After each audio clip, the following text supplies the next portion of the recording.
And good afternoon, ladies and gentlemen and earthlings. Those two nerds back at it again, episode 14, coming off a good episode 13. You know, 13's not such a bad number. I feel like we handled it with ease and with good active chat. with grace and class. Yeah, And you know, and that's what we are. I mean, we're just classy guys. we're two guys wearing green jackets right now, and I don't want to say this wasn't planned, but it wasn't really planned. I came over in this jacket. It was part of my Halloween costume, which I hope everybody's Halloween was great. I know in the Ohio area, it was very windy for the Halloween trick-or-treaters. It was windy, it was rainy, and I think we got even like a snowy mix or something like that. It was very insane. Wasn't the best weather, but hey, we pushed along through. Played a little werewolf. If anybody hasn't played that game, it's a murder mystery, like murder mystery lie and try to figure out who the werewolf is. Yeah, It's a pretty cool game. it's different. I liked it. But hey, whoever said different wasn't bad. But I almost forgot the most important part. I am Vera Coach, and this is the oh so beautiful co-host and brains behind the operation. I'm just here for tech support. Nick plays games, and how you doing today, buddy? Oh man, I'm good. I feel itchy. I think it's because the weather got cold. So if I fidget a lot, I'm sorry. I feel kind of itchy. So He's not itchy because of the weather, guys. it's yeah. I'm just itchy because I have fleas because I've been outside prepping for episode 14, duck season or wabbit season. And guess what? It don't matter. We're not animal activists, but hey, what season is it, guys? And I hope everybody's doing really well. Like I said, we are now leaving spooky season behind us, heading into the November first stream of November. We left your spooky banner up on yours, but that's okay. I can't let it go. We'll nail that next time. I can. Hey, We fixed it on one end, but not both. it is one simple fix. I can do it in 2 seconds. We're gonna have a fresh banner, but we're not gonna worry about it because guess what? We're spooky people. Spooky people. And it's just like people that listen to Christmas music now. Yeah, they're called Or- sadists. Sadists. Whoa. Hey, it's totally appropriate if you're doing it after Halloween. Because there's no Thanksgiving music like, oh, Thanksgiving. Like, no, there's no. Why do you need to listen to Christmas music and be in Christmas spirit mode for 2 months? I'll be honest with you. I love the fall. I love Christmas, but we're not even in winter yet. I love the fall to winter. Because, the leaves are now changing. They're getting darker. They're not so colorful now. Still a little bit there. But now we're hitting that 30-degree temperature, waking up and just shivering. Yeah. So you can't even really leave your window open very much anymore, or the heat will kick on. So, but, hey. Listen, I like Christmas as much as anybody. I worked in a mall, right? So we get the Christmas music and it starts, I don't know, like a month ago. And it's kind of obnoxious, but I don't dislike Christmas. Don't get me wrong. I'm just not one of those people that want to start celebrating Christmas on November 1st.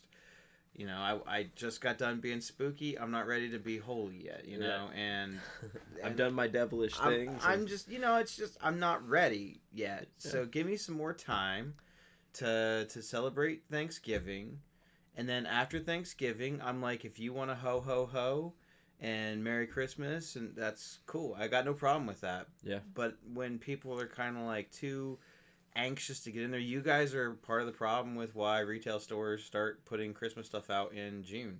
Like, you guys are part of the problem. Don't be part of the problem, guys. Be part of the solution. Yeah. What is it? What's that Dave Chappelle sketch? It was like modern solutions for modern problems or something like that. But speaking of time and can't get enough of it, couldn't have came out any sooner. And I know this is your topic, and you've been very anxious to talk about it. The Marvel new game, Marvel Champions. Oh man, this game is awesome. So the new Marvel game just came out on November 1st, the day after Halloween. Yep.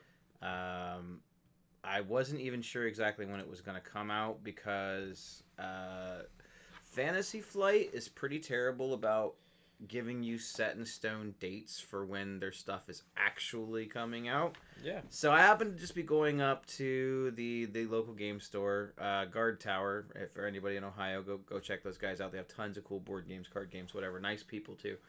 And I look, and it was on the shelf. It was like Destiny. It was like meant to be.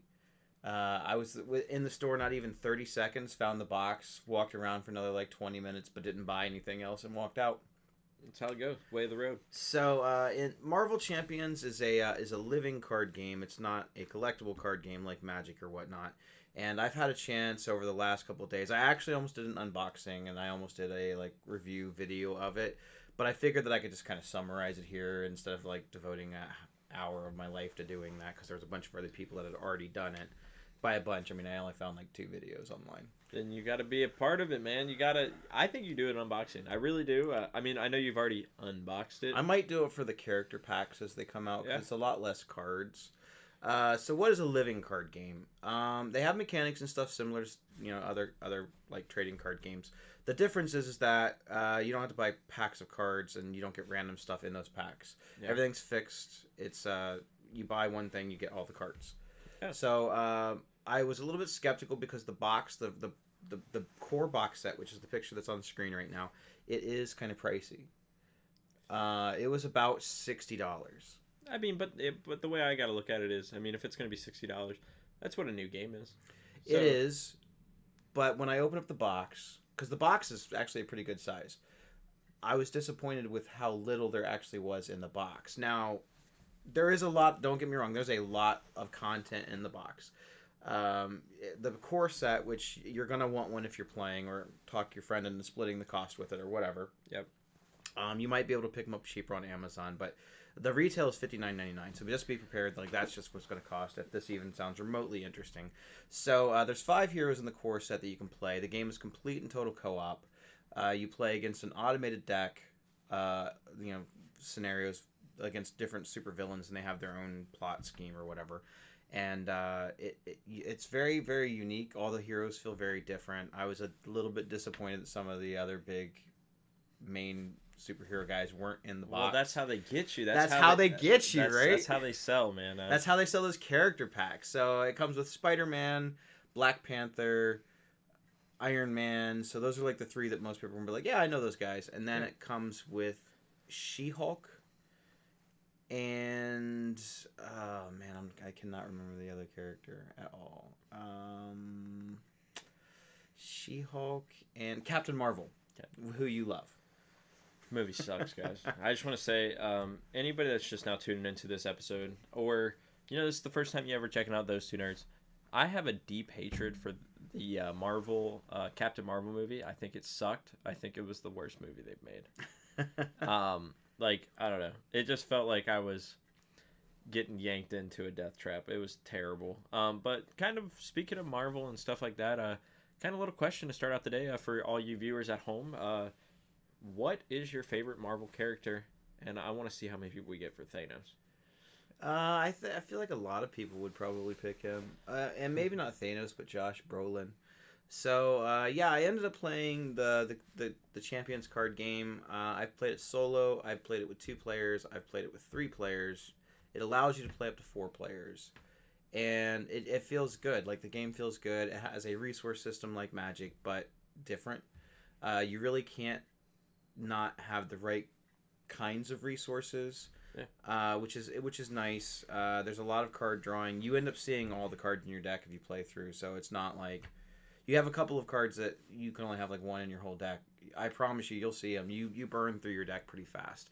So how is the game and everything? Well, Board Game Geek right now has it sitting at an 8.3 out of 10. That's average user ratings, which is good, by the way. It's listed on the new hotness, so it's like number 3 of like their most popular games right now. So if you like card games, you like Marvel, or you're curious about them, I say give it a shot. You might even be able to pick it up at places like Barnes and Noble. Mm-hmm. But I will say this, that the rule book is it's not difficult, but it's not something you're just going to pick up and read in 2 minutes and you're going to be playing. Yeah. But it wasn't very difficult. Me and a friend, we sat down and we were reading it, and we figured it out. But there were still like some nuances that we hadn't quite grasped. There are some very advanced concepts. So overall impressions before I give like my final score review on it, and I'll have to set up a game we'll have to play. I really think that you'll dig it. There is there's weird like interactions with the cards, right? So when we first started playing, I felt very like this is lame. I wasn't very excited about it. The artwork looked good, the cards looked good. I got the resource system pretty simple because I've done other games. But I wasn't that excited. Yeah. I didn't feel powerful. Like, all right, so I'm starting out and I actually was playing Captain Marvel. And I didn't feel powerful. I didn't feel like It's about as powerful as a movie. I didn't feel like I was, gonna smash face. And my friend played Spider-Man and she didn't feel like she didn't feel super powerful right away. But the game kind of slowly ramps you up, but then the difficulty of the encounters also ramp up. So it's not like all of a sudden you become mega powerful and the villain has no chance. The whole time it felt like it was a nail biter, right? Like it could go either way. Okay. So by the time that I finished the first game, my opinion, it went from like, this is a solid, like, it's okay, to, wow, I can see that there being a lot of depth to this game. It changed from like, this is like 5. So my final rating on the game, I would agree with most reviewers, it's probably around an 8 out of 10. 8.5 if you really like strategy games, and I'm kind of like that type of person. I also like the cards. So does it have like a time on it as like what we say an average game is? Once you've kind of figured out the base rules, and depending on the scenario you're playing, you can finish a game, I would say, 30 minutes to an hour. Okay. So, I mean, overall, do you see a lot of replayability in the game? Yes. Okay. Especially as they add more character packs to the game. So your core set comes with 4 aspects that your heroes can be. You are able to customize your decks, but only with like whatever cards are out. It seems fair. So the replayability will be, well, maybe this time you played Captain America and he was like aggression, which is, high damage output or whatever. Maybe another time you might play him and you might try him as a leadership where he boosts allies and he's a little bit tougher and he doesn't do a lot of the fighting. Yeah. So I would say that as they release new stuff, like especially heroes and new cards to add to the aspect pools, I think that the replayability is super high. Like I played through the Rhino scenario probably about 5 or 6 times. Now there's only like really 3 main scenarios that you can play. There's only 3 main villains in the box right now. Don't worry, they're coming out with more. They already said they're doing a release about once a month, but not huge packs. They're like $10 or something that they have to add to it. Yeah. So replayability definitely high. I mean, the thing is when you have a game that's similar to, I guess a Dark Souls with the scenarios and stuff like that, you need to have a lot of your expansions. Either need to have one or two things. You need to have big expansions that give people the overall playability that, you can play this game for 2-3 months till your next expansion comes out, or you need to give them like what they're doing, the rapid packs. Yeah. And the price points I think it's tricky. I think anybody that gets into a game like this, I don't want to say they have the money, but they have the money to drop on the expansions and keep going further.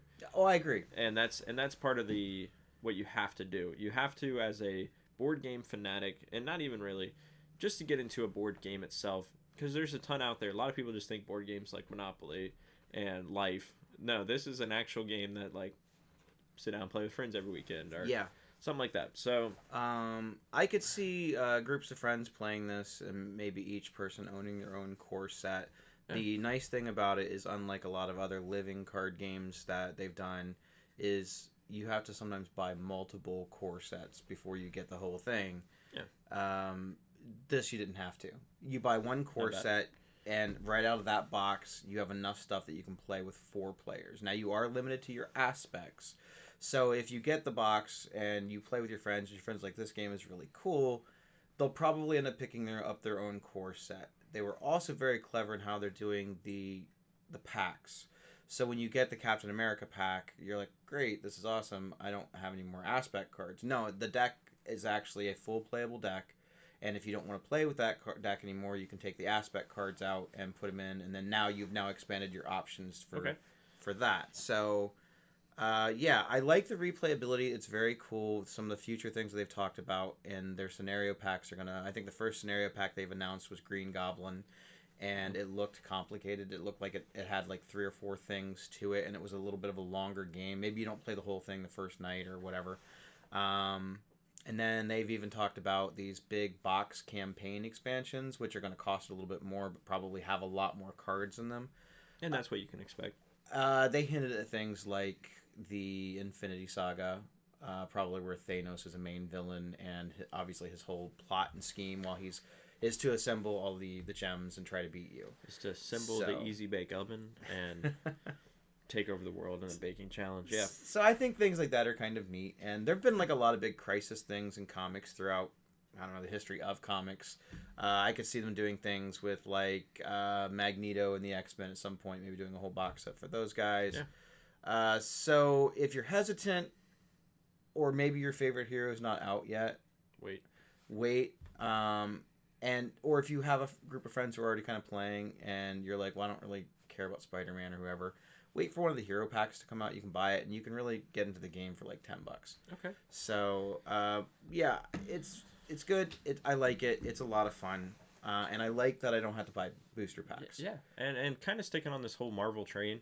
Let's talk about Into the Spider-Universe 2 or Spideyverse 2 coming has now been announced. No official release date, I believe, of what's going to be coming out. We just know that there will be another one. And after watching the movie, and if you guys have not seen this movie yet, you guys, it's a must-see. I mean, it's beautifully done. So many great, directing and all this stuff that formed this movie. And I'm just super excited because I don't know, many people don't know this about the movie, is that Miles, the kid as he, becomes Spider-Man, he was shot in 16 frames per second or something like that. Mm-hmm. And the original Spider-Man, the main Spider-Man, he was shot in 64 frames. So you can kind of see the regular Spider-Man, he's kind of fluid. But Miles, he's kind of like a little stuttery. It looks kind of like he doesn't know what he's doing, but he's trying. And as the movie progresses on, this is all the director's idea. As the movie progresses on, his frames per second get faster. So he starts to get up to the Spider-Man level. And once he finally jumps off that skyscraper and starts falling to the ground, that's when he turns into 64-bit, because that's when he's officially become Spider-Man. He finally became the man, right? Yeah, finally became the man. He has stepped up his training. He's moved on from little Padawan to Jedi, mind tricks, whatever. And it's such a beautifully done movie, and I hope that they do the movie similar. You have your sad, you have your happy, you have your just good vibes, bad vibes, and then all of a sudden plot twist and just great heroes and stuff like that. Curious to see what they do with it, though. Maggie pipes in, says the soundtrack for that movie alone is fire. And she's not wrong. I mean, that Post Malone song is Sunflower, is like everywhere. And, I'll be really honest. I wanted to hate Post Malone. You can't hate Post Malone. He looks He looks ridiculous. You can't hate Post Malone. And I had not heard any of his music, right? All I had seen is like pictures of him. Yeah. And when I finally saw like a picture of him, I go, "Wow, who is this idiot? Who is this guy? Who is this idiot?" And then I was listening to new stuff on like Spotify and stuff, and a couple of the songs came on. I was like, "Well, that's pretty catchy." And I was like, "Damn, Post Malone." So he got me, and he made me a fan, and I feel that that's what some people do. Sometimes they look at an artist or a musician or a movie person, and they dislike them and don't have any reason to dislike them. Because no lie, when I saw him, I figured that he was some kind of mumble rap trash artist, and he's not. He's not. He actually sings and stuff. So he's actually sung on tour with people like Aerosmith and Ozzy Osbourne and all this stuff. Like he's been around, and like he's just I heard he's just an awesome all around guy. And like she said, the soundtrack in the movie is absolutely amazing. Beautifully done between each scene, everything. You can't go wrong with that movie. And I don't know. I'm excited to see the second one. I think that it's going to... I don't think it will live up to number one, though. It's hard to say. I mean... Number one was so beautifully done. Sony doesn't have exactly a very good track record when it comes to sequels in the Spider-Man universe. Yeah. With the sole exception of the Tobey Maguire series, The Spider-Man 2 with Doctor Octopus was probably one of the best superhero movies ever made.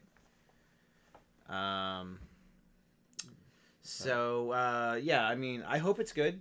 Yeah. I hope that they can at least live up to some of the hype. I mean, that movie made a ton of money, right? I mean, can't be mad about that. It was pretty much inevitable that they were going to be doing a follow-up.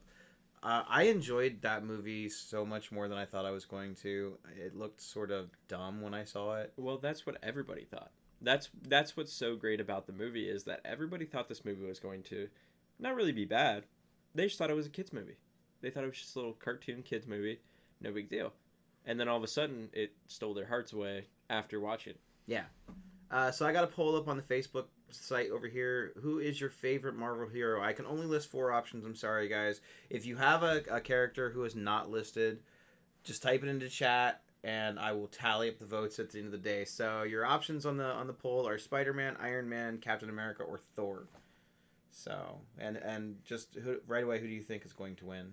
I mean, if I had to guess out of those superheroes that are going to win, Thor. Yeah, it's a beautiful man. I feel like movie Thor. Yeah, everyone thinks that dude is just really attractive.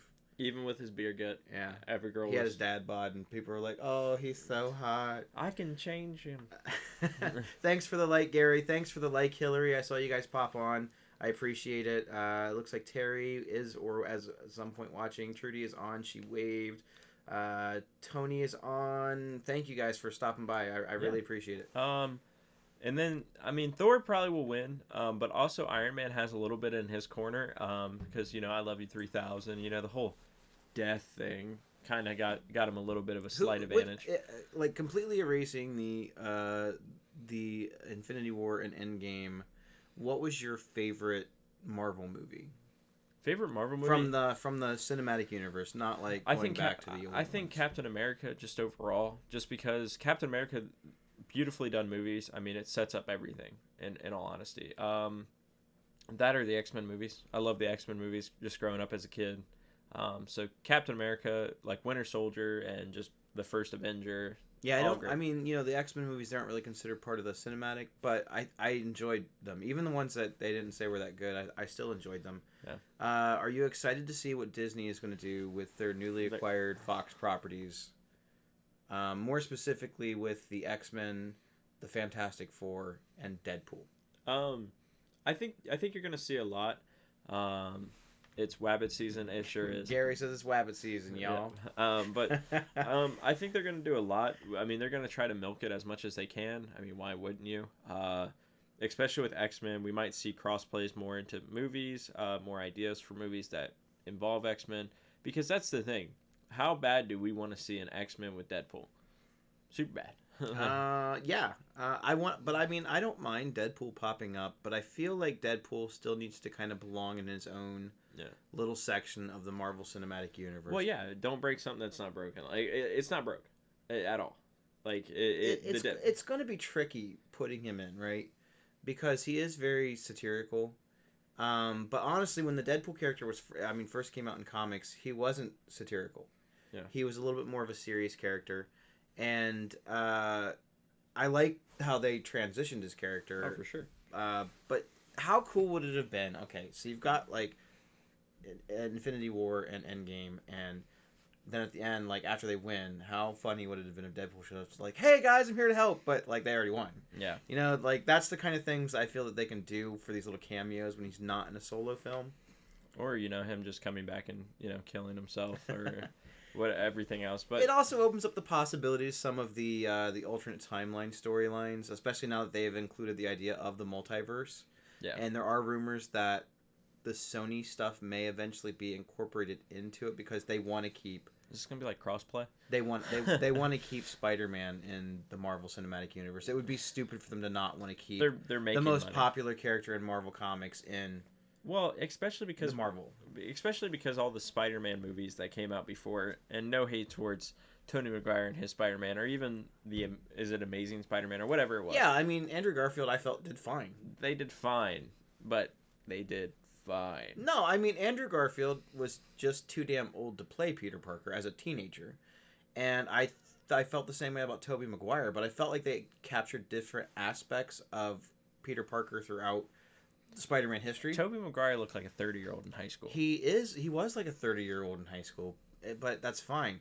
But the rumor, nice juicy rumor, is that they are talking about doing a live action, almost Enter the Spider-Verse. Don't do it with Tobey Maguire and Andrew Garfield and I won't allow it. Who's the guy? I'm sorry, guy that plays Spider-Man now. What is his name? Oh my God, Tom Holland. Tom Holland. Yes. Yeah. I don't think it's gonna be that good. The Spider-Verse and everything. Let it be the cartoon. It's so much better. And plus, we don't have to see Tony Maguire. I have nothing against him, but it's not pizza time or whatever. But I'm waiting for the. Because they have basically opened up the possibility of the multiverse. Endgame pretty much did that in the cinematic universe. So yeah. there is this. I mean, the main. Sorry guys, if you haven't seen it yet, but at the end of the movie, a Thanos from a different timeline basically comes in and fights them. It's not the original Thanos that even did anything shitty. So. Well, yeah, that dude didn't have a head. And then. The Doctor Strange movie coming out is actually called Doctor Strange in the Multiverse of Madness. By the way, I'm really excited for that because Scarlet Witch and him are basically going to be like having adventures in that. So I think it'll be cool because now that does open up the possibility for new Marvel projects that don't necessarily have to be part of the main thing. They can do these weird like what if stories and these sideline things just to make it interesting, you know? And I mean, like I said, you have tons of routes you can go. There is no one certain route, and especially with the multi-universe, anything. I mean, you can't. Here's the thing: Marvel, Disney, whoever, they're not gonna let this thing die. It's just like Star Wars. No. Star Wars, it don't matter. You slap a Star Wars sticker on anything, it's gonna sell. And that's why George Lucas wanted to retain the rights to the merchandising when he put it out. I mean. He knew. I don't know how he knew. Maybe he had like a crystal ball, or he's an alien from the future or something. I don't know. There it is. That's a better answer. Nothing but respect for George Lucas. You say what you want about him, and a lot of fans have bashed him over the years. But that guy at least could tell a coherent story. He couldn't write dialogue to save his ass, but he could tell a story. Yeah. And his stories were good. The one that I really want to see is, especially with like Star Wars and kind of keeping on the same topic of Marvel, Disney, and all that stuff, is this Mandalorian. Oh, the final trailer came out for it, and it's coming soon. I think it's in November. It's like November. Yeah, November 12th. It launches with the Disney launch service. Yeah, so soon. So a couple weeks. Yeah, so within the next couple weeks, you're going to be seeing Mandalorian, which is bounty hunter action that we've always wanted to see. It's interesting, right? Yeah. We focused so much in the Star Wars universe around lightsabers and Jedi and Sith. We haven't really seen a lot of other movies or TV shows around different types of characters. Now, they've had a few episodes in like the Clone Wars, and that's a great show, by the way, and Rebels and stuff, where it's not about Jedis and lightsabers and stuff. So I'm excited to see that. And I think it's going to be really good. It's going to be different. Not seeing a lightsaber pop up on screen, but I thought the coolest thing was in the trailer. It was like one of the first 15 seconds of it. What are you looking at? Your chat. Little Beastly. Yeah, Little Beastly always says hi. So it looks like right now Iron Man is winning on the poll on Facebook. Yeah, so with 67% of the vote.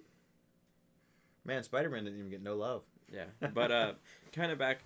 I like the first action shot that it almost puts in. It's Han Solo.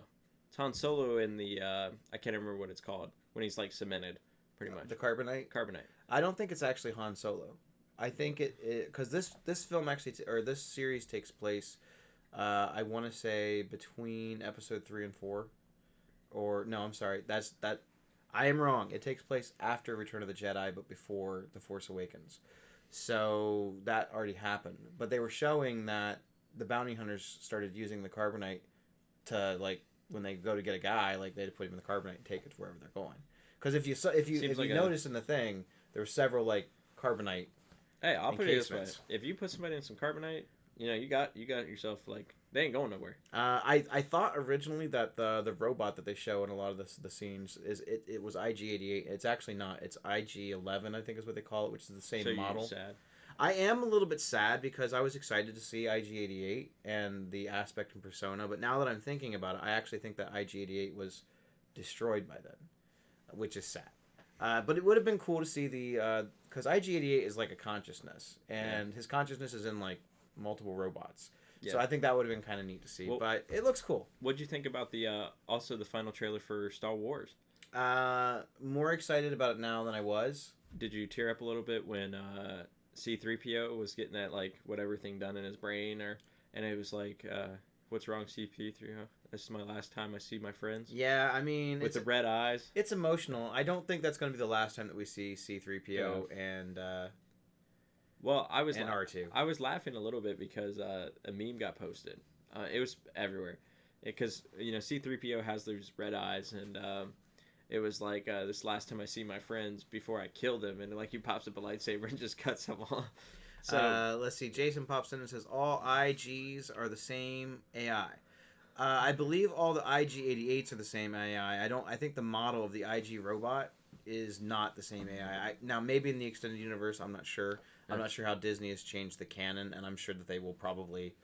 Yeah. It's almost for certain that if they're even going to use the model of the IG robot, then the actual IG-88 at some point probably will either appear or whatever. Yeah, because they're using the Mandalorian armor, which looks a lot like Boba Fett, but you got to remember that Boba Fett used the Mandalorian armor. That's not like some armor he came up with. Boba Fett did it first. No, the biggest thing that I want to see. It looked kind of like a Western, right? It felt more like the Mandalorian trailer felt more like a Star Wars movie than the last couple of Star Wars movies have felt like a Star Wars movie. Yeah. It had that sense of like adventure. You could tell that there was probably going to be a little bit of humor. Mm-hmm. There was weird, cool alien creatures. It looked like there was some action. There was a lot of stuff going on. Yeah. I'm excited. I'm more excited for the Mandalorian than I am for the Rise of Skywalker. Yeah. Right now, currently on at work, me and my manager John, we're both having this debate on what is going to happen in Star Wars, the upcoming movie, and I think we're both on the same theory now. And he kind of brought this theory to me. I was like, all right, this makes sense. So everybody, the memes all say Jar Jar. It's not going to be Jar Jar. But that would be really awesome. It would be. I wouldn't be upset because we haven't seen him in a while. But hey, I think he's dead. He might be. We don't know. We haven't seen him, so we can't confirm or deny. I don't know what all the hate on Jar Jar was anyway. I thought Jar Jar was awesome. But the biggest theory, and I think it's true, is that Emperor Palpatine is still alive. That's not really a theory. They basically said that. So this was before the trailer. That Rey is a clone. Rey is not an actual being. It is being controlled by Palpatine using the Force. I have heard that theory. It is an interesting theory. Palpatine definitely 100% is... I mean, they showed him on the chair. Is alive. If that wasn't Palpatine, it's his consciousness in a robot or something. We already know that cloning technology existed on Kamino, where they had perfected and stuff. As far as I know, Kamino is still around, and it's not to say that... You got to remember who came up with the idea behind the clone armies. Palpatine. That was Palpatine. So you don't think he might have had some kind of backup plan just in case? I mean, he was a pretty strong Force user. Yeah. I'm sure he probably saw all possible types of, things that possibly could happen and things. And it's already been pretty much confirmed that he manipulated the midichlorians and created Anakin to be the downfall of the Jedi. So screw Anakin. You know what I mean? Like, so it's not outside the realm of possibility that he has some grand scheme and that this all along was his grand scheme. Well, I wouldn't. Yeah, grand scheme, backup plan, whatever you want to look at it. I think there's a lot of things that it could go with. But I think Kylo. I think he knows. Jason says Palpatine had R&D facilities on Jakku. That's the home planet where Rey was from. Yep. Or at least where she was dumped. Yeah. So I think that Kylo has now figured it out. I don't think Kylo is all bad. I don't think he ever was all bad. So I think that the whole thing that happened with Luke sensed that Rey was dark. That she was that Rey wasn't actually, dark side. That's not it's a clone. I think Luke knew, and he made up that whole story with Kylo. I really do. Well, they've already confirmed that we're going to see the Knights of Ren. Okay. And I mean, because his title or whatever is Kylo Ren. I'm assuming Ren is a title. So I'm not sure. Maybe my only issue with that is, if Luke sensed that Palpatine existed within Rey, and Rey is not quite up to snuff yet, and this is Luke Skywalker, right? He has already thwarted all of the evil in the galaxy at one point. Yeah. And if his story is true, and he fell from grace and tried to murder his last pupil to stop evil from rising again, would it really have been so hard to think that he could pretend to train her and save the galaxy one more time, even if it cost him his soul? You think he cares at this point? He's hiding from everybody, so I don't really think that he cares. But at the same time, I think he doesn't want Palpatine to know. If he knew that, right? There's no way that he would sacrifice himself and not do something to try and stop it. But he is. What? He's relying on Kylo? He hasn't spoke to Kylo since. They had this imaginary lightsaber duel. They've been texting. That wasn't like a real duel at all. It was he wasn't even there. No, they were talking during the fight. Sweet. Yeah. So no, I mean Kylo. When you look at Kylo, something clearly happened between Ben Solo and Luke Skywalker. Like something clearly happened. Whether it's the story that Luke told being the truth or not, something happened. There's a lot of emotion there, and Kylo hates Luke. It's because Kylo had some daddy issues. And, daddy issues are never fun. I don't know. It could go either way. It really will. And I have a feeling that the new one will make The Last Jedi better. It has to. It has to. Because they have all these questions that they brought up in The Force Awakens. Yeah. Then they abruptly end, like, who is Snoke? And then they just like, oh, well, he's dead now. And it doesn't matter. And then they give you new questions, and they've never answered questions from the original Force Awakens. So they have a lot to deliver on. They need a close. I'm sorry, you got to have some closure. I'm not saying that we got to have answers to every question in the universe, but the questions like, what happened with Luke and Kylo? Who are the Knights of Ren? Maybe talk about where Snoke came from. Everything about Palp is planning. Who the hell Rey is? They got to answer those questions. Yeah, and I think they will. I think they will answer probably over 75% of them. You're gonna have questions open though. You're never gonna get. It gives them things to put in books and novels and comic books. Yeah. So I mean, I respect that. Yeah. So kind of switching off the grand all be all, the most controversial company in the world right now. I'm just kidding. It's not that controversial. They're pretty controversial. But Blizzard. Blizzard has BlizzCon 2019. Did you watch any of it? I didn't get I didn't buy it. You don't have to. You can watch it on Twitch. Is it free now? You just don't get the bonus stuff. You don't get the bonus stuff. So you can watch it all on Twitch. And you may miss out on some things, but I don't think you miss out on hardly anything now because it's not as big deal. Their opening ceremony though was like trailer, announcement, trailer. Like they announced everything that they were doing, and then it's like, okay, so now what are we gonna do for the next 2 days? Yeah. So cool thing that happened. The first ever Hearthstone champion, like BlizzCon champion, was, and this is called Karma, from China. Yeah. She was I can't remember the name of the girl that won. She won a championship. And it's pretty amazing, especially with all the controversy that's going on in China and Blizzard and everybody hating and all this stuff. But who knows? And I think it was great to see. You got a lot of great trailers too. Big one being Overwatch 2, which a lot of people have come out to say this is essentially going to be a $60 PvE Overwatch. It's like an expansion. Well, they said something, and I kind of missed it. I wish I would have remembered it, or I think it was on Twitter. I should have liked it or something. It was saying that basically your rank in Overwatch 1 will keep up with the rank of Overwatch 2. Like you could play. Let's see. Jason pipes in. Diablo 4, lots of exclamation points. The text that I got from them when they revealed it was, man, I need to change my shorts and stuff. Like, it was pretty good. He says, better be on Stadia. Screw Overwatch. I would say it's almost a certainty that this probably will not be on Stadia. No, 100%. It will not be on Stadia. Not until Stadia is better. I don't think it won't, because none of the other Blizzard games that I recall are actually on like Steam or any other service. No. So it's gonna be on. I think eventually it's probably gonna be on consoles. Yeah. Because of how popular the PlayStation 4 or the Xbox. Oh, Diablo's always even the Switch version have been for consoles. Diablo's always been. I mean, even on the release, it's always been there. Now, like It wasn't though. The console PS4 and Xbox it was a month. It was a month after. No, it was a while after. Okay. It was almost until Reaper of Souls came out. It was almost basically after they had put out all the content that they put it out. Yeah. So I hope that they've learned a lesson and see that there's a lot more dollars that they can make. Yeah. So do I think that it might eventually possibly be on Stadia, maybe as like a console type game? Regardless, I don't really want to play the PC version of Diablo anymore. Yeah, you're not wrong. So with Overwatch 2, we'll kind of finish up on that one because there wasn't really much about it. A lot of people are complaining that the PV, it's basically so from my understanding is that you can play Overwatch 2 and Overwatch 1 together.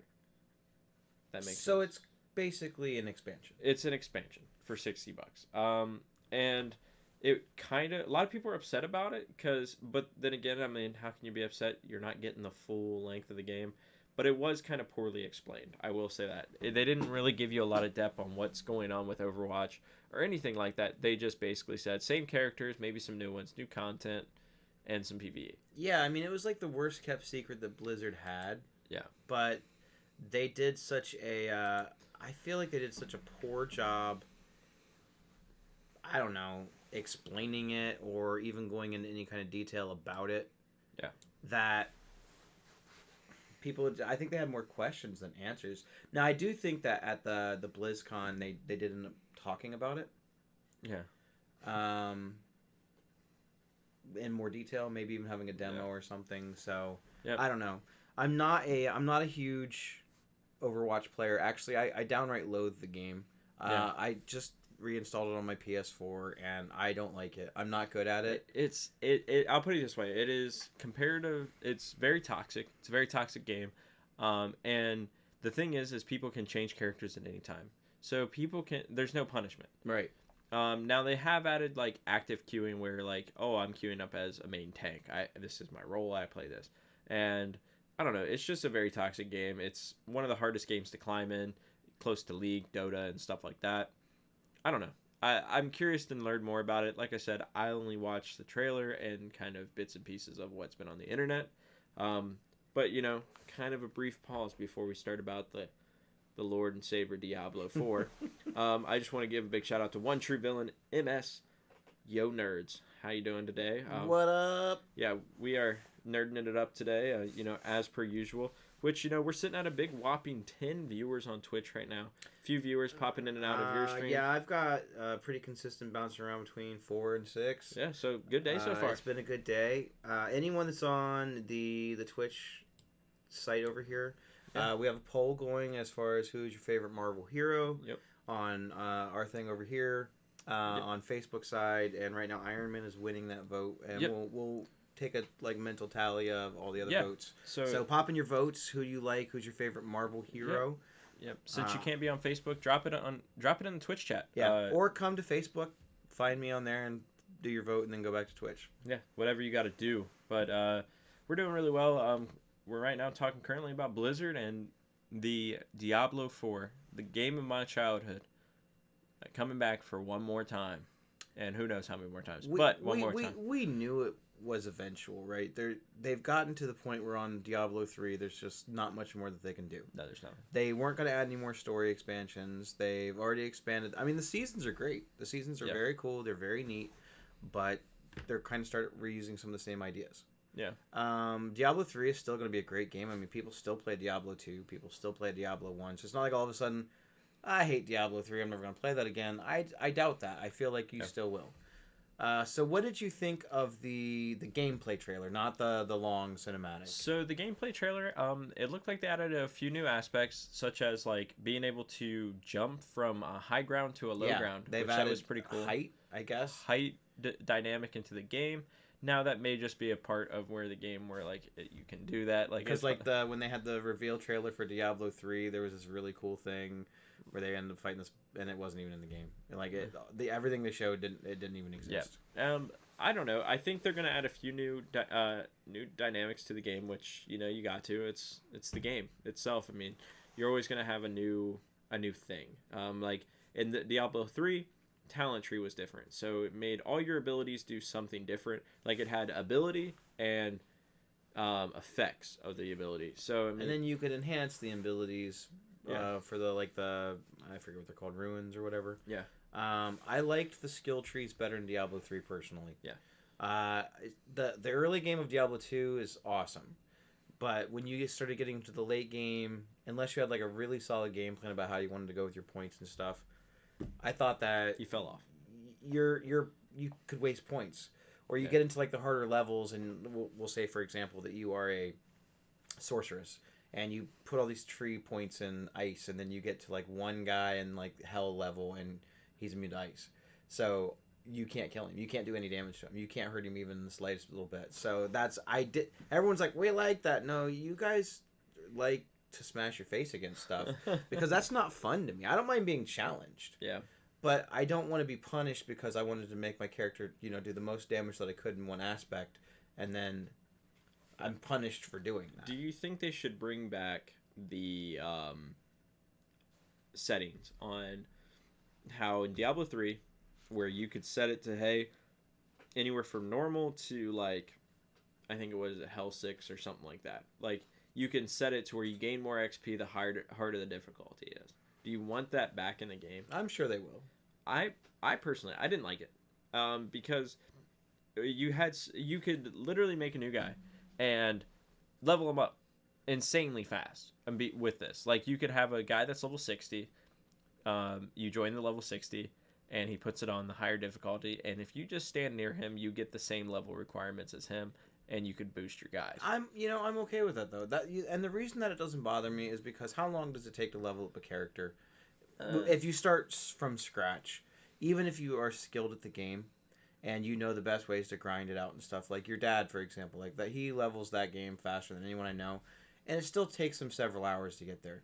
Yeah. And honestly, all you're trying to do is get to the end so you can run rifts and play with your friend. Yeah. I think when you start, I think maybe for a little while they shouldn't do that.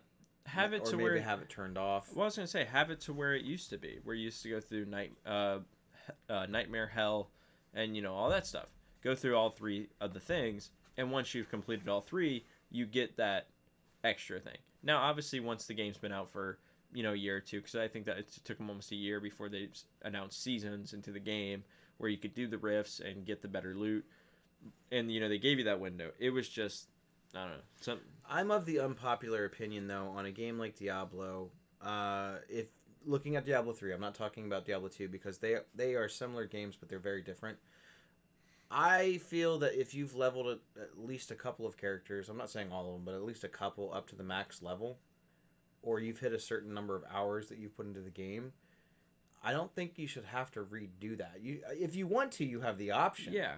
But if you want to try a new class at the highest level, you should be able to get some kind of a boost. Yeah. Like, I didn't like. All right, well, the max level's 70. Maybe let you start at 60.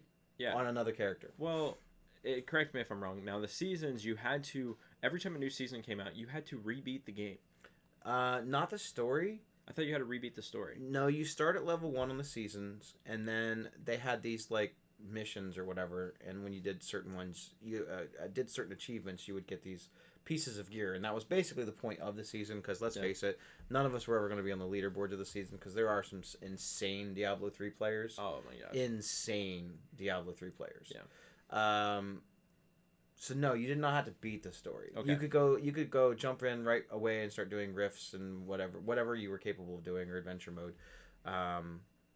Because at that point they felt that if you're doing that, you already have to start over. Yeah. And we played, I think, on one season the one time on hardcore mode, and we had a lot of fun, and I didn't die. And then as soon as I hit 70, I stopped playing.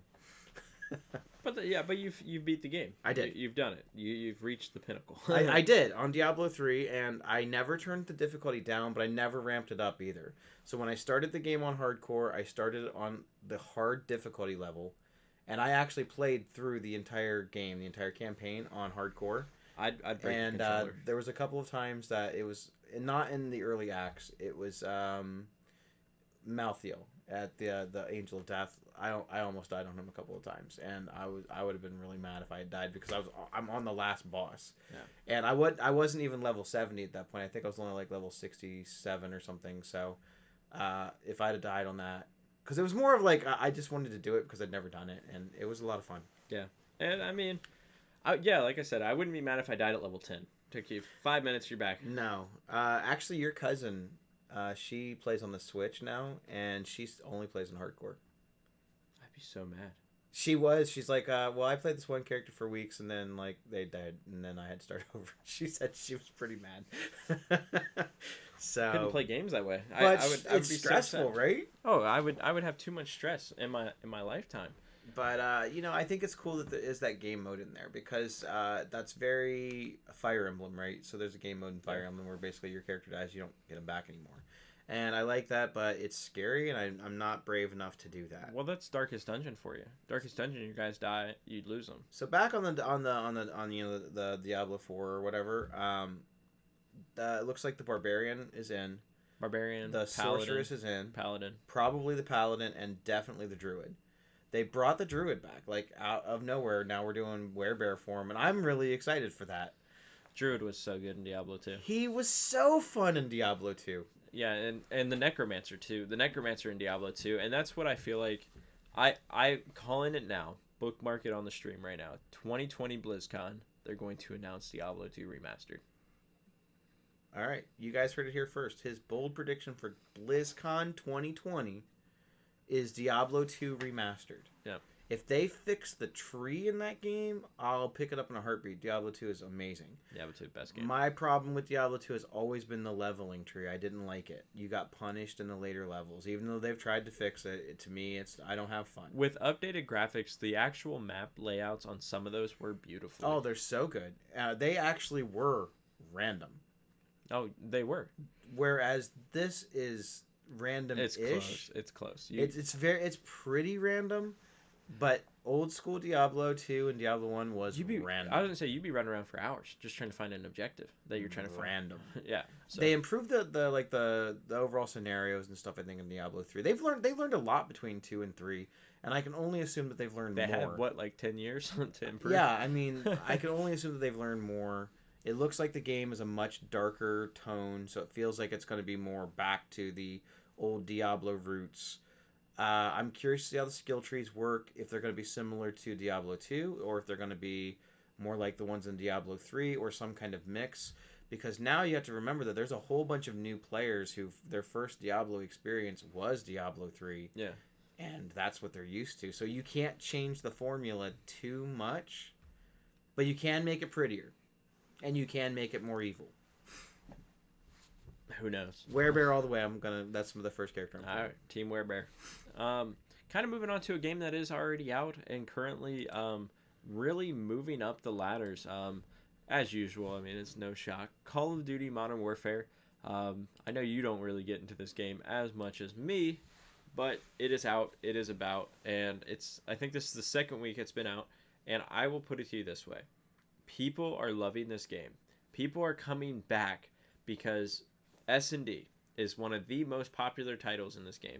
One of the most popular game modes to play wagers, to play anything competitive. It's a fun game. Now, I've heard that there is a game mode that's like 2v2. Yes, gunfight. And I've heard that a lot of people really like this. Yes, because the maps are very small. Oh my gosh, you get into a fight within the first 5 seconds. And that actually sounds interesting to me. Yeah. But I also heard that, and correct me if I'm wrong, that when you go into the gunfight mode, is that what it's called? Yep. The loadouts for every character is the same. Yes. So you don't get to pick your gun or any other extra things. No. So you basically, at that point, it comes down to skill and coordination. Yes, 100%. And what's cool about it is not only the cross-play formatting of where it tries to pair you the best it can. So, perfect example, me and my dad, we both play. He plays on PC, which is keyboard and mouse. I play on PS4 with controller. Are we noticing a huge advantage from the controller players versus the keyboard guys, or the keyboard players versus the controllers? Currently, so I'm sure they have stats somewhere. I'm sure that they do. Currently, right now, this is just my personal belief.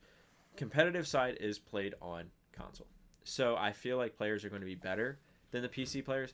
Now, if you would both have them competitively, so like Overwatch for an example, you take Overwatch overall, and both are played competitively on PS4 and stuff like that, and the PC player would win. Take this back to Call of Duty. It's played on PS4, so the PS4 players are probably going to be better than the keyboard and mouse. It's just not as popular of a game. But besides the whole point, with me and my dad playing the cross-platform with me on a controller, we played Gunfight over and over and over again. And what was cool is we always seemed to get into a lobby. Other player had a keyboard and mouse player. I had a controller player. So it tried to make it even. You are a long-time console player, and yes. I mean, you've been using a controller. I mean, you can play keyboard and mouse. I've seen you play. I'm just as good with keyboard and mouse. I think you're better with a controller, but you're pretty damn good with the keyboard and mouse. Yeah. Not trying to toot your horn or anything. You're pretty damn good. You know, I don't mind the good old toot the horn, but I think it's either it has a lot of good things in the Modern Warfare. And you prefer the controller. I prefer the controller because it's what I've always played. When I think of COD, I think of controller. Let's see. Jason chimed in. Gunfight is the shit. Oh, it is. It's so much fun because, like I said, the matches are. I mean, you can lose the match and no joking aside, 5 minutes, match is over. You didn't. The game's over. But that's cool. You can just jump in and play another game. Exactly. And like I said, it's 2v2. Your goal is you have 3 ways you can win. Kill the other 2 players before they kill you. Capture the middle objective after a certain time frame. So say both teams are camping, they don't want to move. So there's an objective in the middle. If you capture it before the other team does, you win. You can be 1v2 and you capture that objective because they're trying to camp you out and wait for you to move into them, and you win. So I guess, do you think that it's worth the $60? Because they don't really have a 100% a season pass or anything, right? 100%. Get it because of a few things. So did they do it right? Did they finally do Call of Duty right?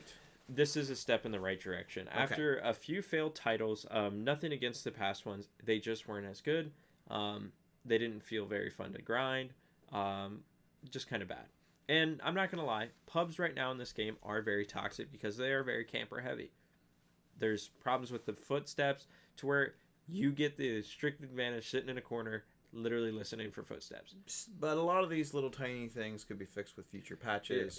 And they are putting out a update almost every single day. So there is no season pass. They're going to give you all the maps and stuff they add later for free. There will be DLC, but it'll be you buy it. It's just like old like times. An individual, not like times, you had to spend $30 and buy all this, and then not like because you talked about that before on one of the previous shows that you end up spending $25 or $30 for a season pass, and then you end up using only like maybe 1 or 2 of the map packs out of it, and you don't care about the other ones. So this is a current leak that has been brought out. It's a rumor that there is going to be a massive update here in the next week. 35 maps being added to the game. I think that's great, especially if people are playing. 35 maps, taking out all, they didn't show any signs of the old maps.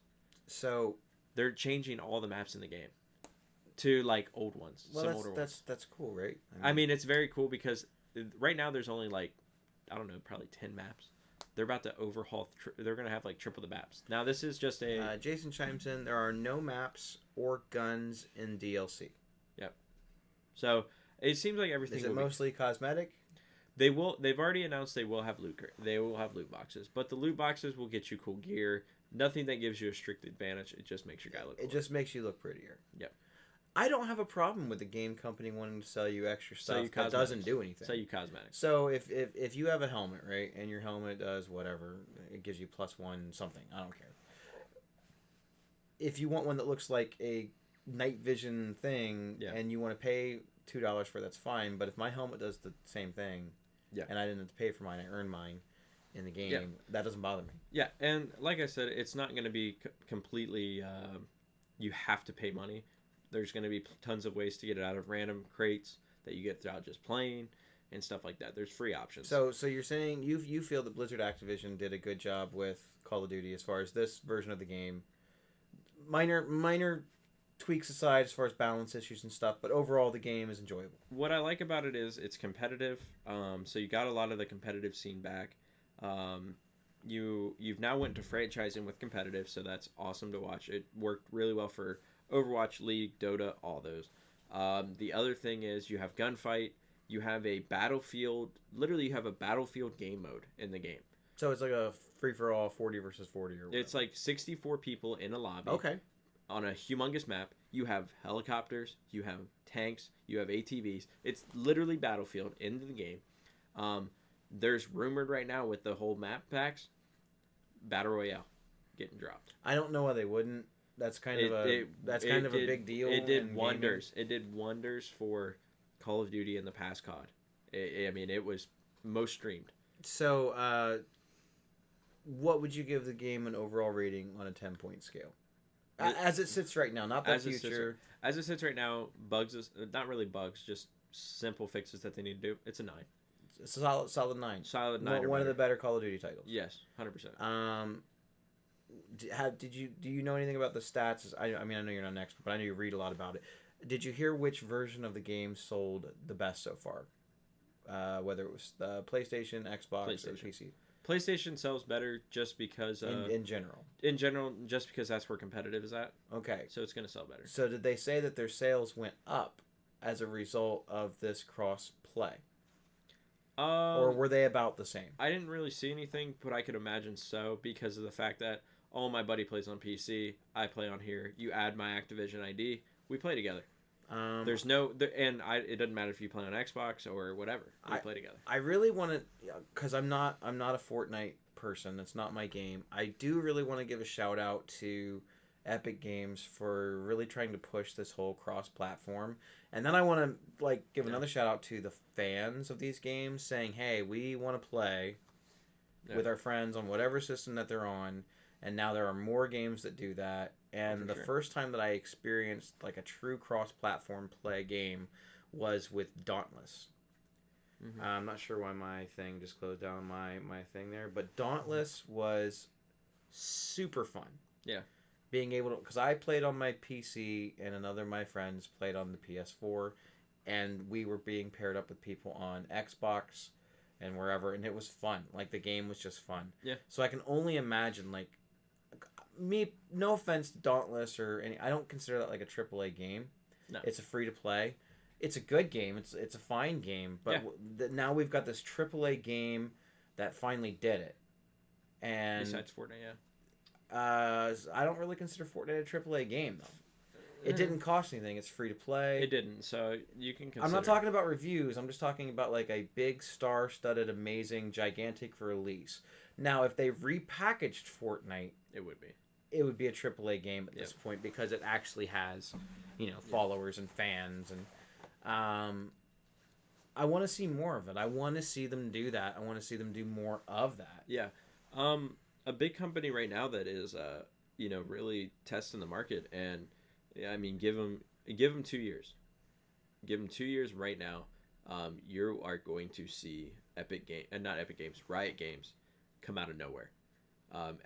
Anybody that doesn't know this, Riot Games is the founder of League of Legends, which, by the way, on Netflix, go watch it. League of Legends Origins. So it tells you the story about how League of Legends started. And everything from literally in the garage, it was in this, garage pretty much, 40, making these 40 champions, making it a playable game. Because League of Legends was based off Dota. Which was based off of the Warcraft 3. Warcraft 3, it was a map editor. Yeah. And people just played the champions, but there was no ranking system, no nothing like that. It was super clunky. So that's what they pretty much made League out of. So Jason popped in and says PS4 is the leader. I believe that. I don't have any doubt believing that. But I'm curious to see now, and they may not reveal this for a minute, if the sales of the game, because you got your Xbox guys are going to buy it anyway. You got your PC guys are going to buy it anyway. But did somebody buy it more because of But I wonder if the sales actually increased, one, because the game is decent, and two, because they knew that they could play with their friends. Yeah. But with this whole thing with League, League's coming out with all these new games. One's called Project A, which is basically, it looks like an Overwatch Counter-Strike, which is going to be pretty cool. I fell asleep watching it. I did. It was very late. But I watched most of it, and it's just a beautifully done documentary. She's a good fan. She was on the Facebook, Yeah. and then now she's on the Twitch. She's Yeah. bouncing back and forth. You got to. Magzilla, you are a good fan. We appreciate you. But this whole documentary of League, and that's pretty much what they're trying to do. They're bringing League of Legends to the smartphone and console. I'm not a League player. I appreciate the game for what it is, and I've seen some players play it, and they are skilled and they are very good. Yeah. But I think there's too much to it. Yeah. And at this point, there's so much in it that for a new person to come in and play League, it's very intimidating. It's very intimidating, but I will always tell you this much. And League of Legends even says this themselves. They do not try to promote at all, really, that much. The way that most people, they said over 85% of the people that download the game was from word of mouth, from other people playing the game. But isn't that how a lot of the best things have started? Yeah. Look at in Magic right now.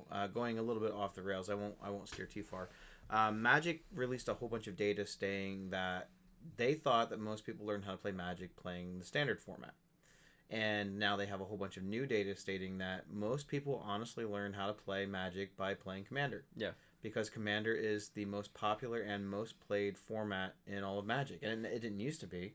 And that's kind of crazy thinking that it was these guys that they've invented this way to play Magic in, and they used to play at like conventions and stuff. And just by word of mouth, people watching them, they came up with a list of rules and ban lists and stuff. In fact, the guys that originally came up with the format still determine what is banned and stuff, and Wizards of the Coast just goes along with it. But this is something that you have Magic the game as it is, and then these guys came up with a variant, much kind of like Warcraft into Dota or whatever. And it's now the most popular way to play Magic. Doesn't shock me. But that's pretty neat. I think that the fans basically created something, and now it's its own thing in essence. And I think that's very, very cool. Yeah. Thanks for the like, Jay. Thanks for the like, Julia.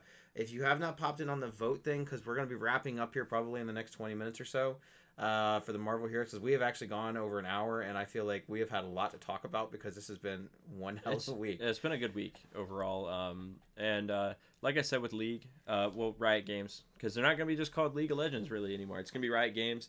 I really like what they're trying to do. They're going to try to... I don't know. They did not say... You're going to be able to play League on the phone and console with PC players. They didn't say that because, one, it just wouldn't work. It's different.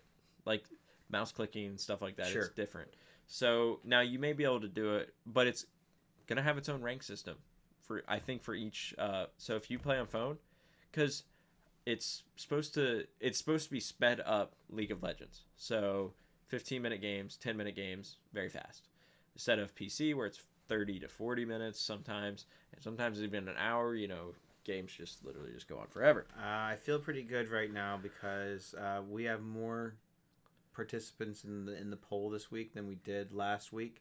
So people on the poll here, favorite Marvel hero, and people watching on Twitch, you guys can chime in chat. Tell us who your favorite Marvel hero is. We're just curious because we spent the opening of the show today talking about Marvel stuff. And on the Facebook poll right now, Iron Man is winning by 62% of the vote. Yeah. But it looks like Thor might be coming up in the back. I don't know if he can take it out in the next, couple minutes here. So, please drop in your votes. And if your character's not listed, if you like, I don't know, Rocket Raccoon or whoever, just put it in and say, hey, I like that guy better, or Groot. There's a ton of cool Marvel characters. So, I don't know why I picked 2 Guardians of the Galaxy characters. I could have picked any other. Because Guardians of the Galaxy is Wolverine amazing. Or whoever. Guardians of the Galaxy is really good. They are very cool. But everybody that is kind of tuning in and stuff, I'm glad you guys. We are still looking into the hoodies. I know we talked about it last week. Yes, we heard you last week. Yeah. So we. I have gotten several snaps from this guy this week saying we need to really look into hoodies. Yep. So I've currently found one company that is in our local area that may be able to do it. I just have to contact and get some pricings and stuff like that for you guys, and also some samples done. That way I can have pictures for you guys. But expect more YouTube content coming in. We're going to try to sit down probably once a week and plan out some content for you guys. That way YouTube videos and stuff like that are not just us saying, welcome to the podcast. We weren't sure what to do with YouTube, and we've had a couple of ideas. And now it's flowing. There's place like for me, it's easy. I can post videos on my site. He can't really post videos on Twitch. No. He can, but it's different. You know, no one goes to really watch it. They might watch the replays or whatever. But we think YouTube is the good place for that. If we want to do promo videos, review videos, or something like that. So we got some cool stuff coming. It is coming. We're on the air now, episode 14, and we're about 13 episodes longer than we thought we were going to be on. So 14 probably. Yeah, probably. It was just a dream, guys. Let's see, Zazzle. Does that say Zazzle? Yeah, Zazzle does good work. That's who we got done to do the TTV. Okay, FTT TV shirts. Flip the table. All right. If anyone out here, go check out Flip the Table TV. That's my friend Jason. He does a lot of board gaming coverage, some Keyforge stuff. I think he might still do some X-Wing stuff on there too. Yep. He's a pretty good guy, and if you like board games, you should go check him out. Yep. Speaking of Flip the Table, just as a side note, Jay, I think that we need to put Marvel Champions on there at some point because I am kind of all about this game right now. So we should do that. It is a board game and it's superheroes and it's fun. So we're getting ready to go up to our final point probably of the day. Do you remember what the final point is? You have the final point. Warcraft. Oh. Speaking of BlizzCon and more, this has been like a Blizzard show. Pretty much everything has been about Blizzard and Marvel. Warcraft. We spend most time on most. So what is going on in Warcraft? So this kind of fell into that whole. We said they opened up their show and they showed all these trailers and then it was pretty much over. They had a 9-minute, 30-some-odd second long cinematic trailer for Diablo, which by the way was awesome. Yeah, it was sweet. Oh, for sure. Shadowlands. Did you watch the trailer? I'm assuming for Shadowlands. You missed the trailer. Okay, so recap of the trailer.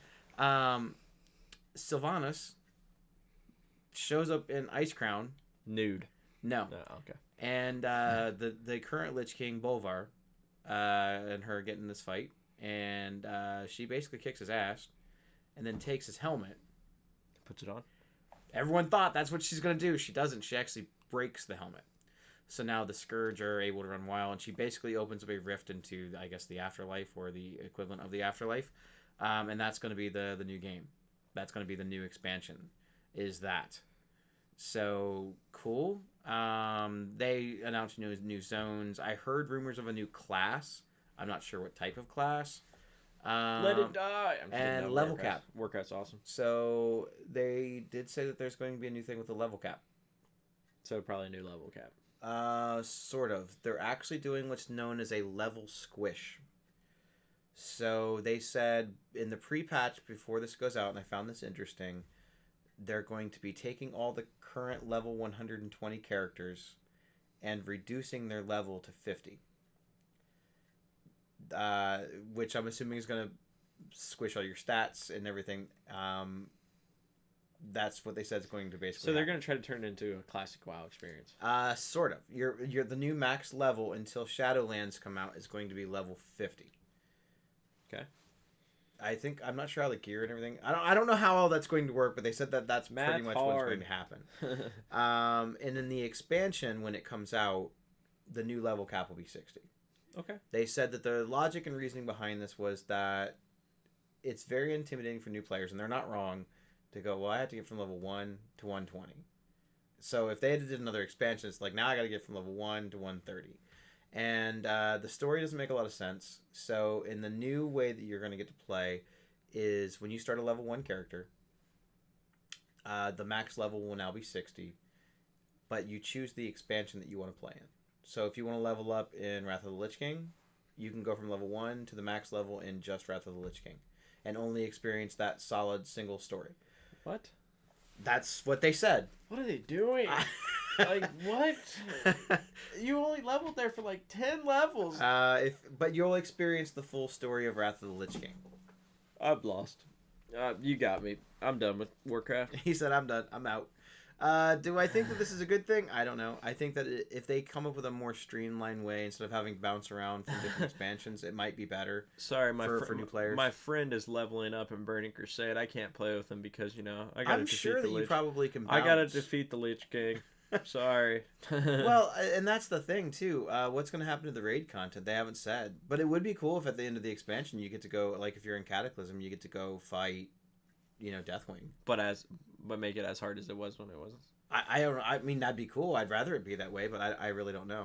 They're like, man, Classic worked out. Let's see if we can mess this one up here. But they're not wrong. I mean, when you were leveling up through Battle for Azeroth, did it just feel like you had some levels that were pretty much worthless?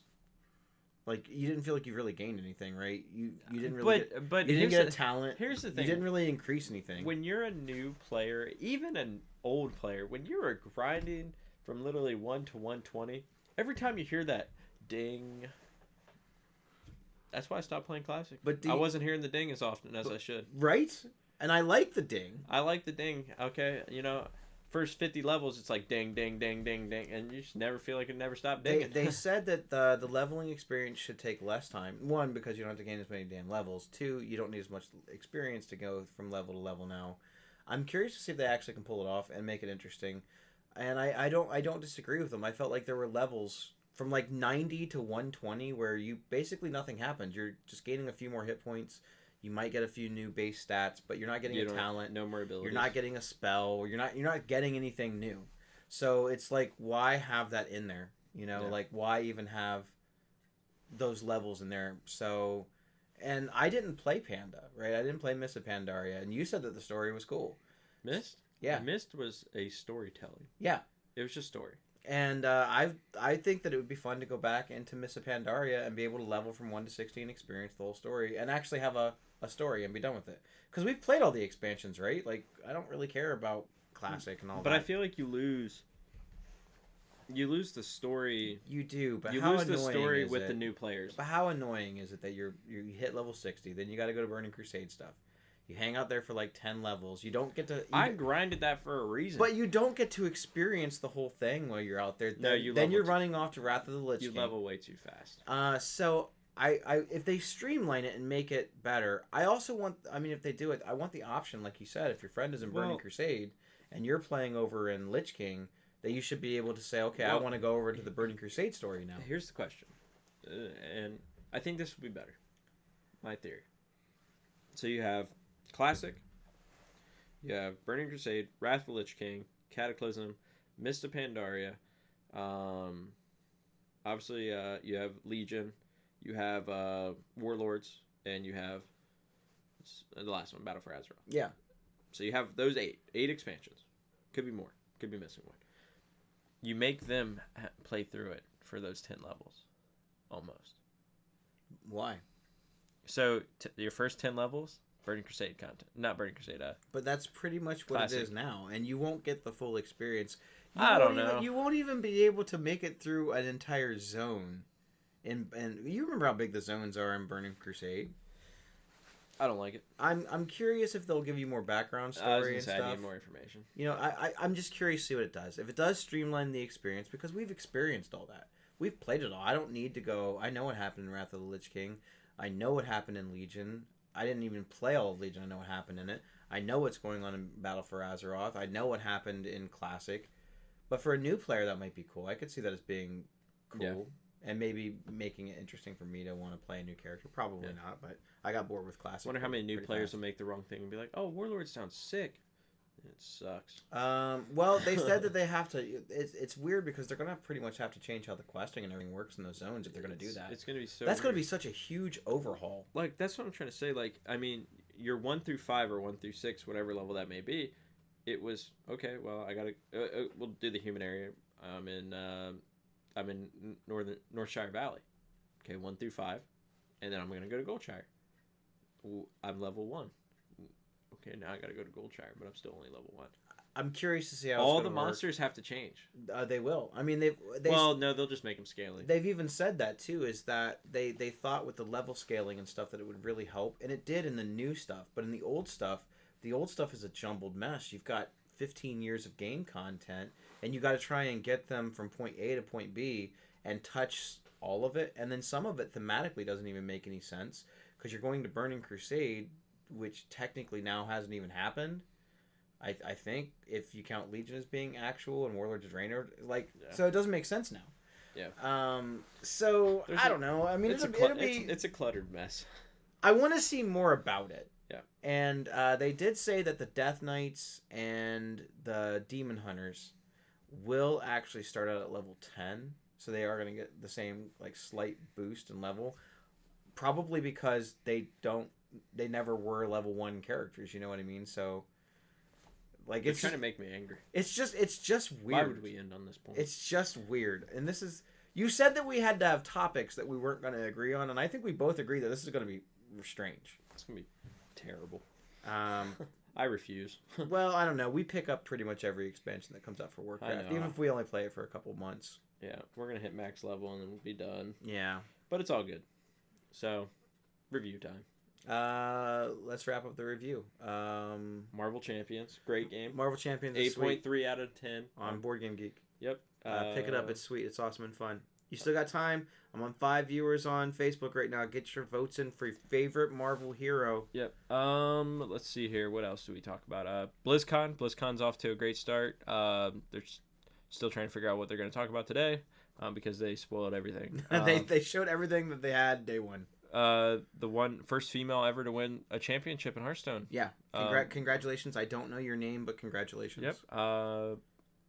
Overwatch 2 announced. Diablo 4 announced. No Diablo 2 remastered, but 2020 BlizzCon, you heard it here first.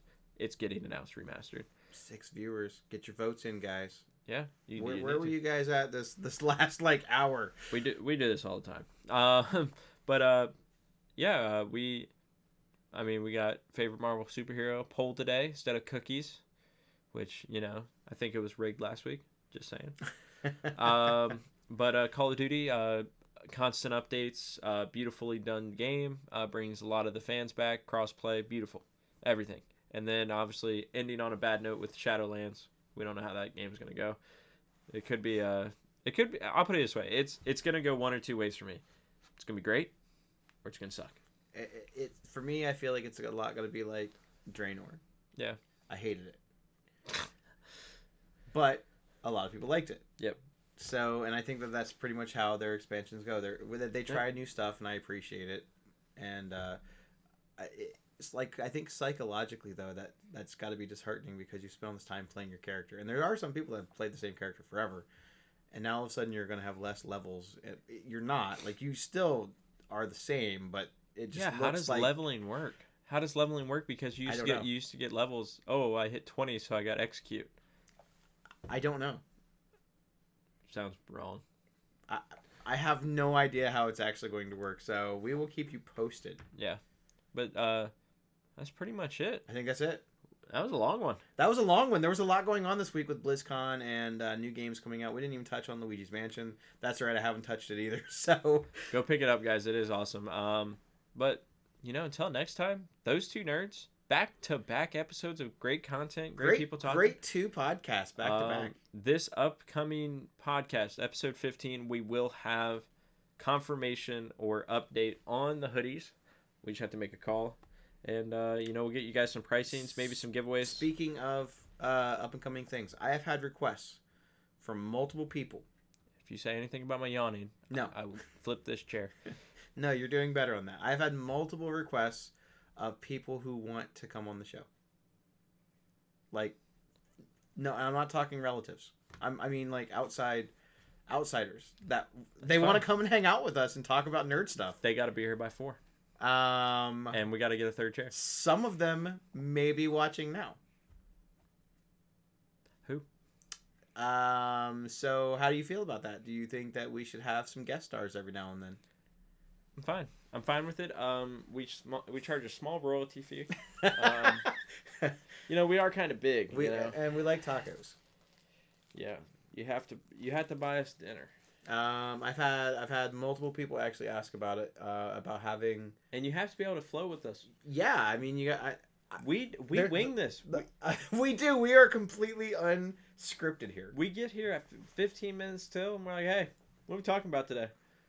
And the next 10 minutes is us, hey, we got to set up the table. Hey, we got to set up the chairs. Yeah, all right. but... all right, we're going to talk about it. Let's go. This week was good because you came in and you said, you're like, what's going on? And I said, man, BlizzCon and Diablo. And he's like, we're good. Let's go. Let's do it. He all of a sudden became way less nervous about it.